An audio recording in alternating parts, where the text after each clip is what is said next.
Hello dear student, आपका स्वागत है अपने यूट्यूब चैनल मरुभूमि ऑनलाइन कोचिंग क्लासेस में।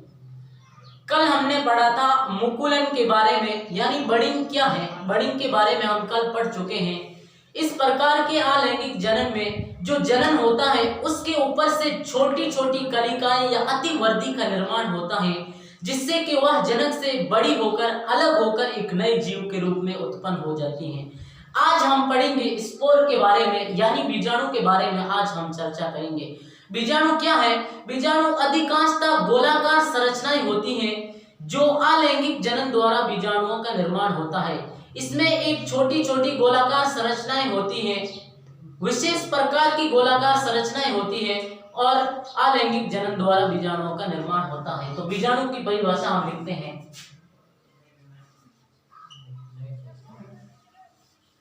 बीजाणु यानी स्पोर क्या है, हम देखते हैं। अधिकांश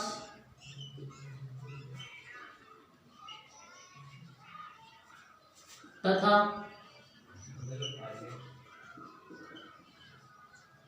शैवालों में विशेष प्रकार की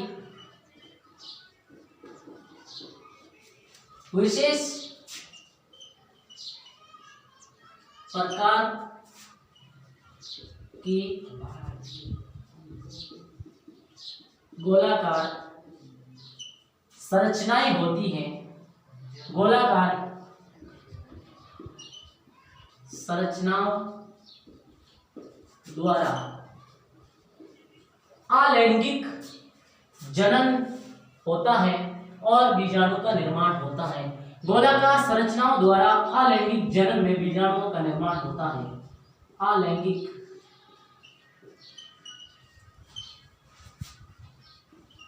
जनन में बीजाणु का निर्माण होता है।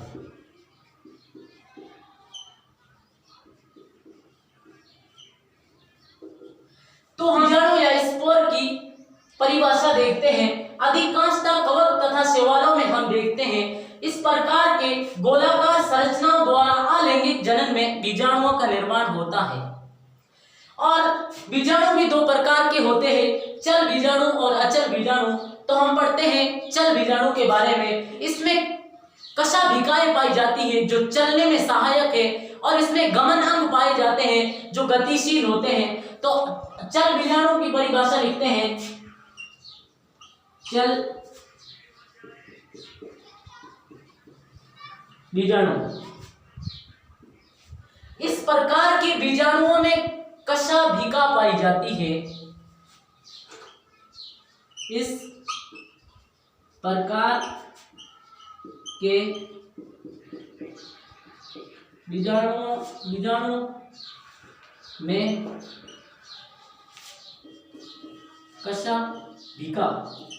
कशाभिका यानी चलन अंग होते हैं। कशाभिका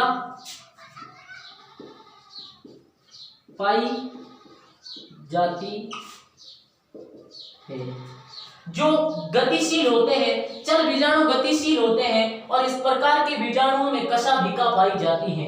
और इसका उदाहरण हम देखते हैं, यानी कि एग्जाम्पल हम देखते हैं। क्लोमिडोमोनास में हम देखते हैं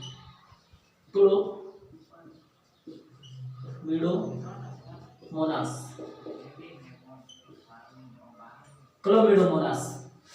अब हम देखते हैं अचल बीजाणु क्या है। चल बीजाणु के बारे में हमने पढ़ा है, अब हम अचल बीजाणु के बारे में पढ़ते हैं। अचल बीजाणु में हम देखते हैं इसके अंदर कोशिका भिका नहीं पाई जाती है और ये चलने में सहायक नहीं होते हैं। तो हम अचल बीजाणु देखते हैं। अचल बीजाणु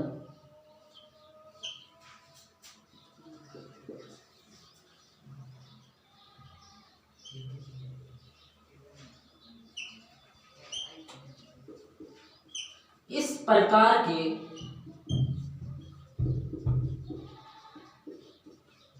बीजाणु में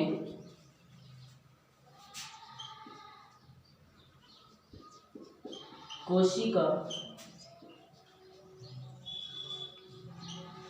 भीका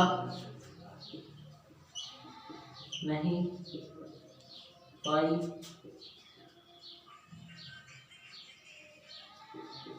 जाती है। इसके कारण ये गतिहीन होते हैं, ये स्थिर रहते हैं, ये चलते नहीं हैं। और इसका एग्जाम्पल देखते हैं यूरोथिक्स में। हम इसका एग्जाम्पल देखते हैं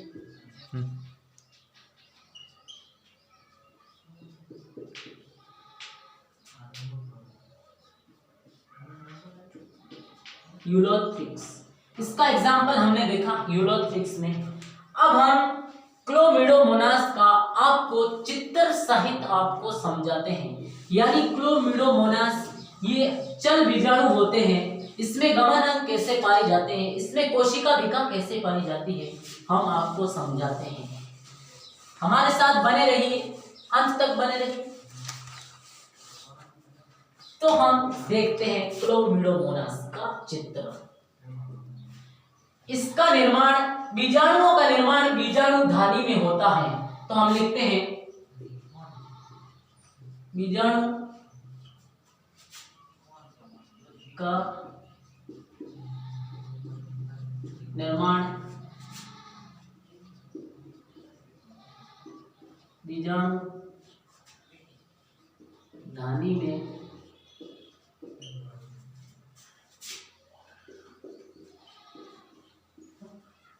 होता है। इसमें क्या होता है, क्लोमिडोमोनास में क्या होता है, बीजाणुओं का निर्माण बीजाणु धानी में होता है। तो हम आपको चित्र द्वारा बताते हैं। देखो हम बीजाणु धानी बनाते हैं। ये मान लो एक बीजाणु धानी है, इसमें बीजाणु बनाते हैं हम।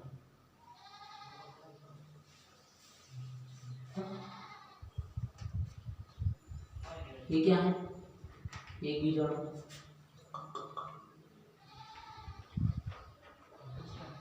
ये दूसरा बीजाणु।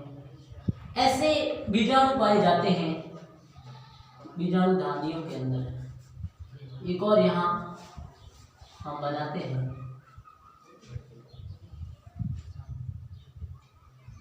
ये छोटे छोटे बीजाणु हैं,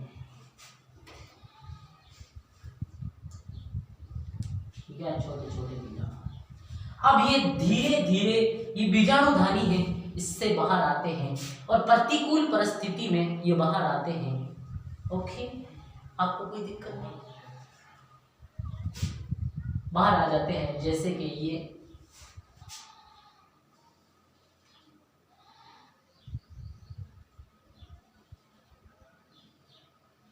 क्या है, क्लोमिडोमोनास। और ये क्या, छोटे छोटे बीजाणु। ये क्या है, ये जनन यानी जनक कह सकते हैं हम, जनक। और ये क्या है, नया जीव। तो क्लोमिडोमोनास का हमने चित्र सहित आपको समझा दिया है। अब हम आगे देखते हैं कोनेडिया के बारे में। जी हाँ, कोनेडिया क्या होता है, कोनेडिया के बारे में हम देखते हैं। कोनेडिया, अब हम पढ़ते हैं कोनेडिया के बारे में। कोनेडिया क्या है,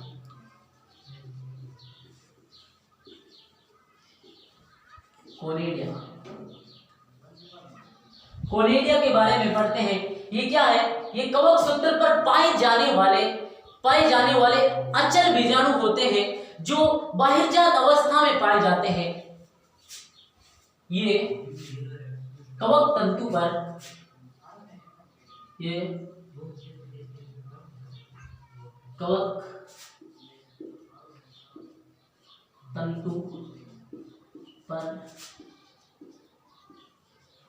पाए जाने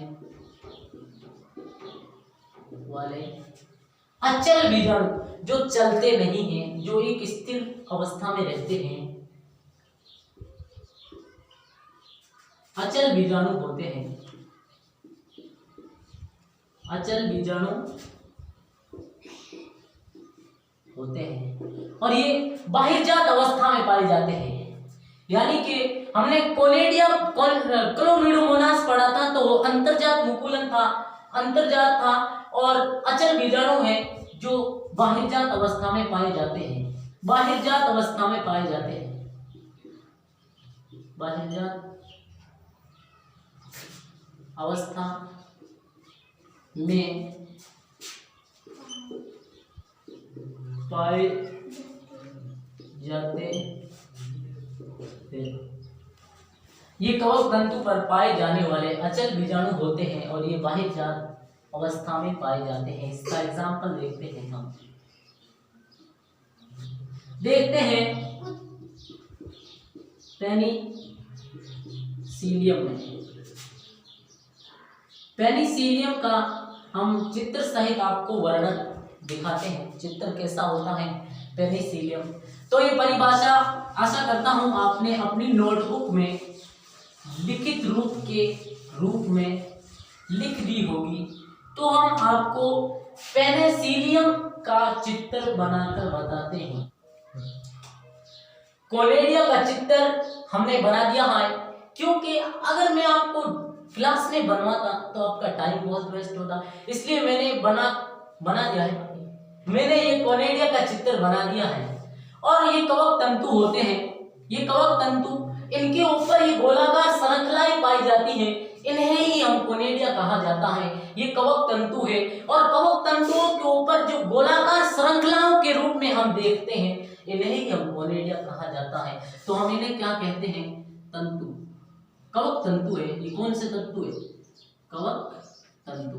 और ये गोलाकार संरचना है ना, इनको हम कोलेडिया कहते हैं। कोलेडिया, जी हाँ, इससे ही हम कोलेडिया कहते हैं। तो आशा करता हूं कोलेडिया का ये चित्र आपको समझ में आ गया है। ये कवक सूत्रों पर पाए जाने वाले छोटे छोटे तंतु होते हैं। तंतुओं के रूप में छोटी छोटी श्रृंखलाएं होते हैं, इन्हें ही हम कोलेडिया कहते हैं। तो आई होप, आशा करता हूं कि आज की इस सभा में आपको बहुत ही आनंद की अनुभूति हुई होगी। तो मिलते हैं नेक्स्ट वीडियो में, तब तक के लिए बाय। जय हिंद, जय भारत।